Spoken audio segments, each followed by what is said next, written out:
Hello. What I'm going to try and do today is try to explain to you all what anxiety is and what panic is, because as you're most probably all aware, is one of my mental illnesses that I suffer with is my panic and my anxiety.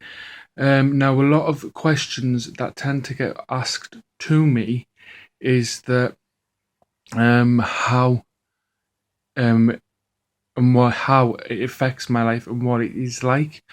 Um, Now, trying to explain this is actually quite difficult to obviously how I feel.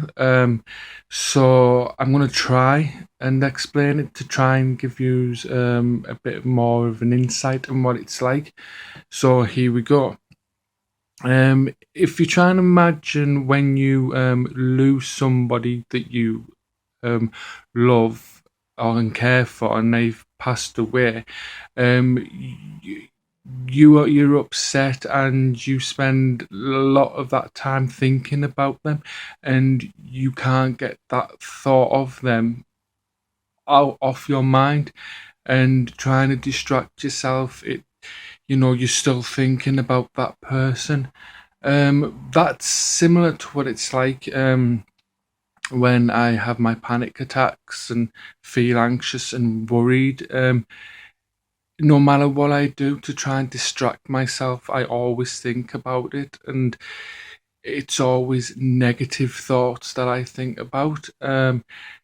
That's the best way I can possibly think to describing it. It's something that I have to ride out. It's not something that I can just forget about, because it doesn't work like that.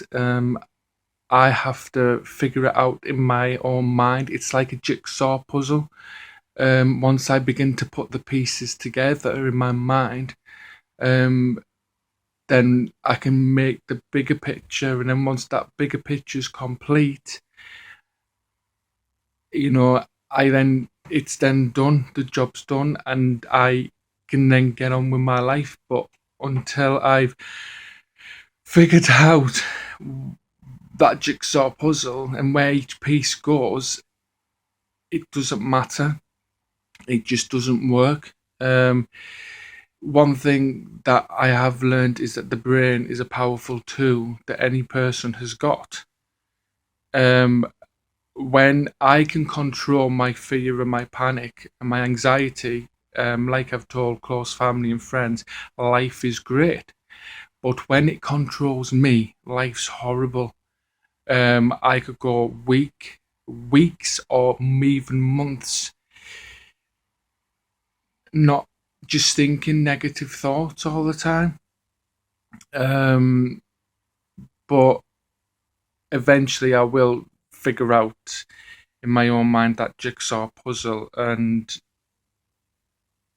sometimes it could take me a week, 2 weeks, months, but I do eventually figure it out, and I do get there. But to try and describe to my viewers, my followers, what it's like, it's just you just can't. And I hope by trying to describe it now, it's given you some sort of insight on what it's like. What I am going to do is, well, I've actually given my partner permission to do as well, is when I do go through my weeks of hell, is what I call them. When I do suffer with my panic and my anxiety, my partner is going to record me, and hopefully that will give you a bit more of an insight on what it's like. Um, but what I would like to say is, if there's anybody out there, including my viewers, who do suffer with anxiety and panic disorders, then private message me if you don't want to put it on my wall, and I'm sure we can share ideas how we get through it. Okay, I hope this has helped, and I will hopefully talk to you all soon. Thanks for listening. Bye.